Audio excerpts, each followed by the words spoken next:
Hello everyone, welcome back to Pacific Front channel. Something interesting is going on in the Indonesian military enthusiast community regarding Indonesia and the Indonesian Navy's dream of acquiring a flat-top vessel. A week ago, speaking during the PAL Goes to Campus event, PT PAL CEO gave an inspirational speech about the advancement of Indonesia's maritime civilization and emphasized the important role of the younger generation in this effort.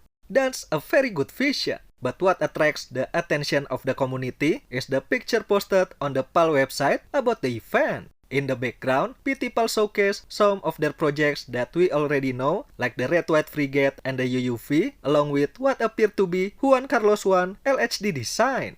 Does this mean the Indonesian Navy will soon acquire a flat-top vessel? If so, what value does it offer, and what preparation do we need to make before acquiring it? Let's discuss it in today's video. Stay tuned.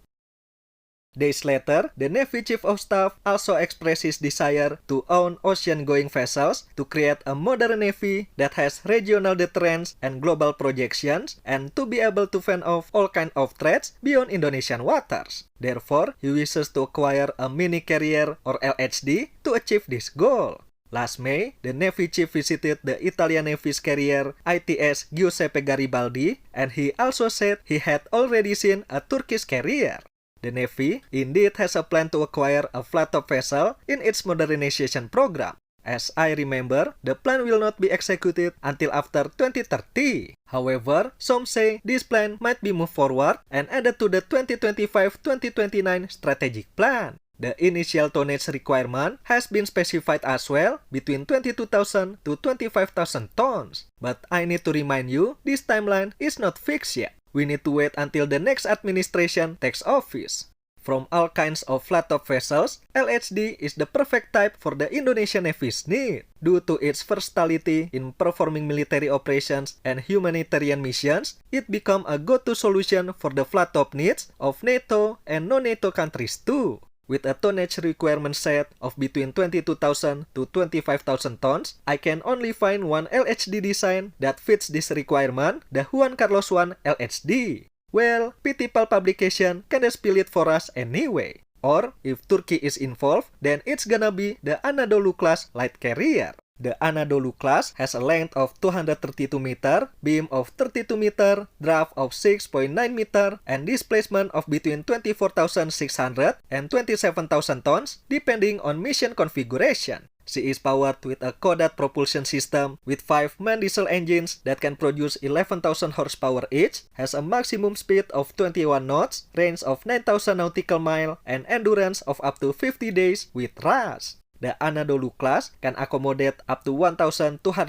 persons, including the ship crew, aviation personnel, hospital personnel, and amphibious force. In the amphibious assault configuration, she can carry a battalion of marines with its equipment and 94 vehicles. This includes 13 Altai MBTs, 27 Zaha or AAV-7, 6 APC, and 48 various vehicles. Moreover, she can also host 4 LCM-1E or 2 LCAC landing craft. Meanwhile, in the VTOL aircraft carrier configuration, the aviation hangar can accommodate up to 10 F-35B and 12 medium-sized helicopters, or up to 25 medium-sized helicopters if the aviation hangar and cargo garage are unified. However, since the US Senate blocked F-35 export to Turkey due to CATSA, it's unclear if the Anadolu class will carry F-35B one day.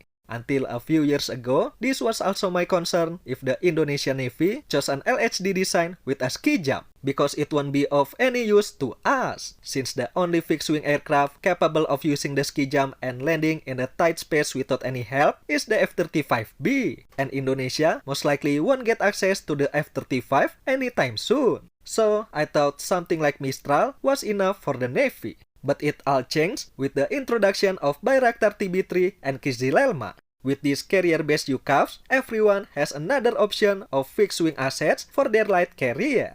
Baykar CTO said the TB3 has taken automatic landing and takeoff from the Anadolu thousands of times in simulator and will be deployed on board the carrier this year, while Kizilelma will follow suit in 2025.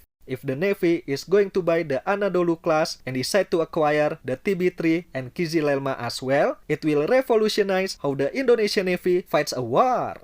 What are the strategic values of having an LHD, you ask? The power that an LHD or light carrier brings to the operational area is not only limited to the capabilities of the carrier assets like air asset and amphibious force alone, but also the capabilities of the escort and support ships like frigates, destroyers, and submarines that sail with her as part of a strike group.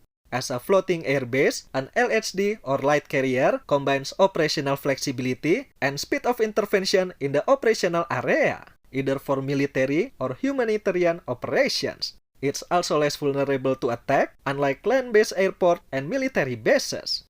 An LHD or light carrier has everything needed to operate internally and is capable of performing the maximum of its capabilities from the very first day of intervention for a prolonged time with limited logistic dependence. This endurance can be further extended by their capability for replenishment at sea. Although the speed of an LHD or light carrier is limited, naval forces can normally move more quickly over long distances than large land forces. This is especially true for Indonesia with its geographic characteristics. And the last one, an LHD or light carrier is more than just a military platform. It's a diplomatic tool able to exert influence by its mere presence in an area and deliver strategic political message. Its presence can be used as a threat, but can also serve to strengthen alliances and forge coalitions.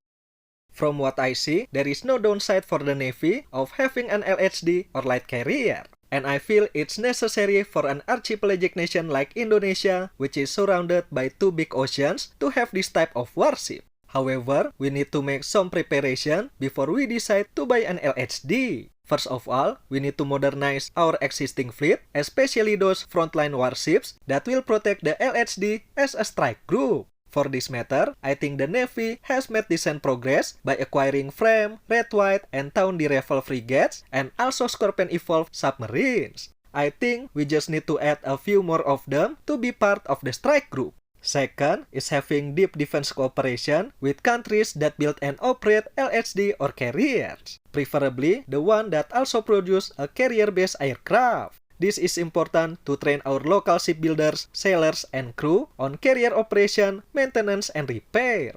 And lastly is political stability and national economic growth. Buying and operating an LHD isn't cheap. It's an asset that requires a lot of resources to operate and maintain during her lifetime. If the nation's economic growth is low, the defense budget won't increase. If the defense budget isn't increased, we won't be able to afford one. Also important, having an LHD doesn't instantly turn a nation into a blue water navy. Proficiency in LHD operation must be forged and maintained for generations. Only that way, we can achieve our dream of becoming a maritime nation. And that's it for today, the Indonesian Navy dream of acquiring an LHD. What do you think of this plan? Should Indonesia acquire it in the next 5 years or wait for a bit longer?